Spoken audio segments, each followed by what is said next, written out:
Hello, good morning, જય માતાજી, જય હનુમાન દાદા. કેમ છો તમે બધા? પડી ગઈ છે સરસ મજાની સવાર ને સ્વાગત છે તમારા બધાનું આજના મારા નવા વ્લોગમાં રિદ્ધિની દુનિયામાં. અને હું ધીમે એટલે બોલું છું કે બાર મેઘાન ફ્રેન્ડને આવ્યા છે ને એ લોકો એમનું કંઈક સ્ટડીનું કરી રહ્યા છે એટલા માટે ધીમે બોલું છું. જોઈએ બહાર મળાવું તમને બધાને.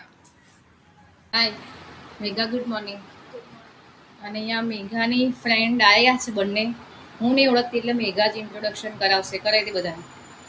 આજે પ્રિયંકા અને આજે મારા કોલેજના ફ્રેન્ડ લોકો અહીંયા પ્રોજેક્ટ માટે આ લોકો અહીંયા ઘરે આવ્યા છે. ઓકે, તો કરો તમારું કામ તમે. ઓકે, હું ડિસ્ટર્બ નહીં કરતી હવે.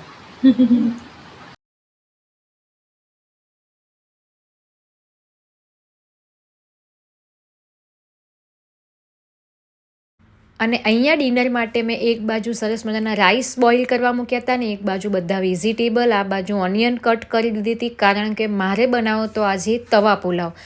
અને હું તવા પુલાવ આવી રીતે બનાવું છું. પહેલાં રાઈસ અને વેજીટેબલ બોઇલ કરી દેવાના અને પછી તવામાં તમે બટર કે તેલ જે પણ ખાતા હોય એ નાખીને બધા મસાલા નાખીને થોડું વેજીટેબલ સાંતળવા દેવાનું ને પછી થોડી થોડી ક્વોન્ટિટીમાં રાઈસ લઈને આ રીતે બનાવવાના. જેમ જેમ બધા જમવા બેસે એમ એક એક પ્લેટ રેડી કરવાની. તો મને આ રીતે બનાવેલો પુલાવ બહુ ભાવે છે. તમે લોકો કેવી રીતે બનાવો છો એ મને કમેન્ટ કરજો. અને આ રીતે સરસ બને છે, બહુ જ મસ્ત બને છે. સેમ બહાર જે આપણે ખાઈએ છીએ ને એવો પુલાવ લાગે છે. અને તમે બન્યા પછી જુઓ એનો લુક પણ સેમ એવો આવે છે અને ખરેખર બહુ જ ટેસ્ટી લાગે છે આ પુલાવ.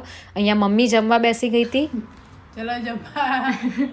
તો મમ્મી બહાર ગઈ હતી કાલે, આવી ગઈ છે અને મમ્મી પુલાવ ચાખીને રિવ્યુ કે મસ્ત મસ્ત. ઓકે, તો ચલો ગાઈઝ જમવા. અને જમીને અમે રોજની જેમ નીચે થોડી વાર ચાલવા માટે ગયા હતા અને આજે ફૂડ રેકેટ પણ લઈને ગયા હતા. તો પહેલાં મેઘા અને વિશ્વા તમે જુઓ છો રમી રહ્યા છે. પહેલાં હું રમતી હતી પણ મને ઓછું ફાવ્યું એટલે પછી મેં મેઘાને અને વિશ્વાને કીધું તમે પહેલાં રમો, હું જોઉં. પછી પાછું હું ને વિશ્વા રમ્યા. જો કે ઘણા ટાઈમ પછી હું રમી ફૂડ રેકેટ અને એમ બી હું રમતગમતમાં થોડી વીક છું પણ ખરેખર બહુ મજા આવી રમવાની. તો ચલો મળીએ છીએ આવતીકાલે નવા વ્લોગમાં.